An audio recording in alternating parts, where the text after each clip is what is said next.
So yung mga kabuknoy, meron tayo gagawin na Miusol 115. Yun, may problema ni boss kanyang Miusol na kanyang backplate. At saka yung problema pa ni boss yung loose thread sa may kanya sigunyal. Ayan, so tinatanggal ni Dags.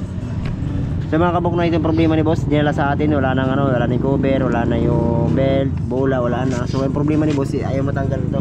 Ayan o. So isang mekaniko rin nagdala sa atin ito mga kabuknoy. So pinagawa na itong ano, yung kanya Miusol. Dinalagyan na rin ng thread. So ito nangyari.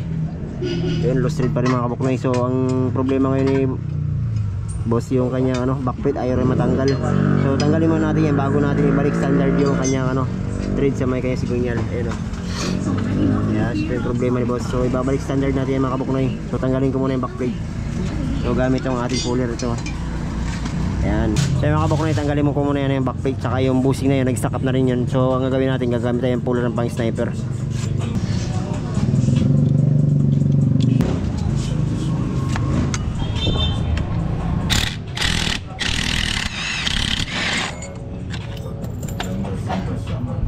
So yung mga kabuknoy, tanggalan natin yung backplate saka yung bushing na yun. Ayun. So ayan, ito yung problema ni boss sa kanya ano. So sobrang kalawang na, kaya hirap na hirap yung mekaniko pagtanggalin yung ano, bushing sa kanyang shafting doon sa may kanya sigunyal. So ang magagawin naman natin dito, ibabalik standard natin yung mga kabuknoy. Kahit yung kabuknoy. Ayan o.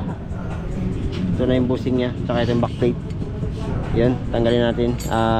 Gagawin natin, build up natin yan. So papakita ko sa mga kabuknoy kung paano mag-repair mga ganitong ano na problema sa kanyang Miusol. Tayin ko lang muna kabuknoy yung ano, yung sa may bendix kasi magpapalit muna tayo kasi bago tayo mag-build up, kailangan gumagana yung starter para mapaikot natin, mag-grind natin ng ano, yung bilog yung kanya sigunyal. So yan guys, bali nakabit na natin yung ano, yung bendix drive. So ayan oh. So kapapalitan ng bendix para gumana yung starter natin para mag-grind natin ng maayos mga kabuknoy. Lagyan natin ng ano, ng bendix drive. So gumagana na yan, na-start na yan, gumagana yung push button nya. So ang gagawin natin mga kabuknoy para may balik standard natin, bibuild up natin ng welding rod yan na stainless. Ayun.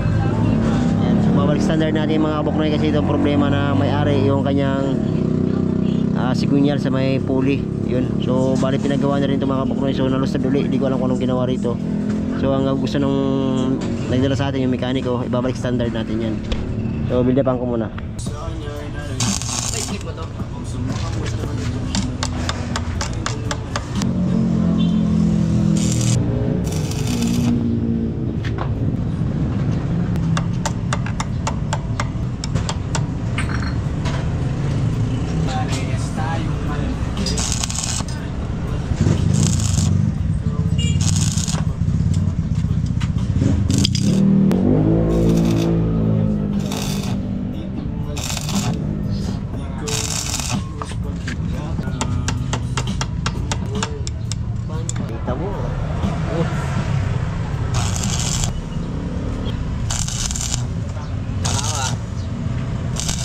Mo kasi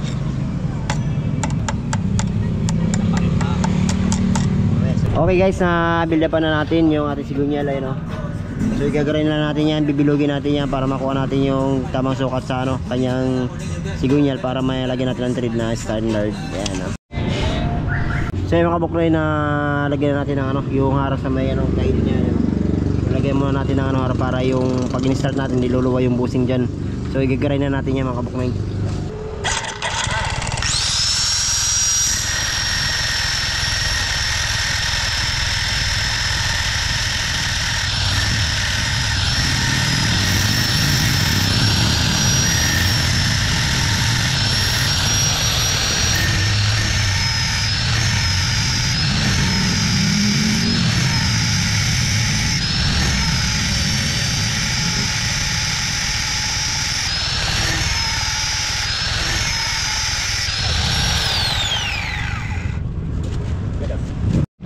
So yan guys, nakakuha na natin yung sukat na 12mm sa kanya shafting.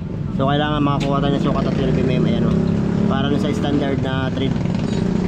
Yan. So ang gagawin ng mga kabuknoy, lagyan natin ng thread gamit ang ating hand tap na 12 1.25. So yan guys, ito na yan natin gamitin yung 12 1.25 na hand die tap. Ayan o, para doon sa kanyang shafting sa may sigunyal. Ayan.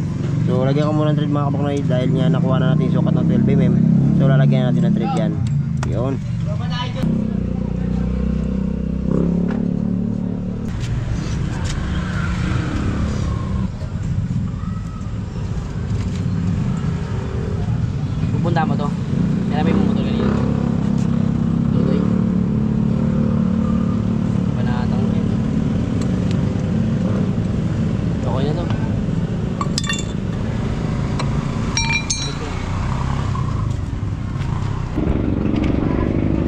yan guys, na lagyan natin thread, ayan o.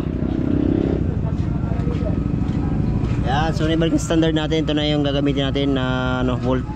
Yun, may dala na rin si mekaniko na stud bolt. Ayan o. So balik standard na yan mga kabuknoy. Ayan o. So sa may mga ganitong problema, nalos thread yun sa may sigunyal, putol. So PM nyo lang ako sa akin yung channel mga kabuknoy. So gumagawa tayo nun kahit basag. Ayan o. Ito na. Oh, yun. So yun mga kabuknoy. Antayin natin mekaniko kasi siya na magbabalik ito. Kasi mekaniko rin nila sa atin ito. Ayan o. Yun. Kaya kuya, kung may problema kayo mga ganito, PM nyo lang ako mga kabuknoy. So nagbabalik tayo nyan. Kahit putol, basag. So gumagawa tayo nyan. Align, tipos. So yun, hanggang dito naman mga kabuknoy.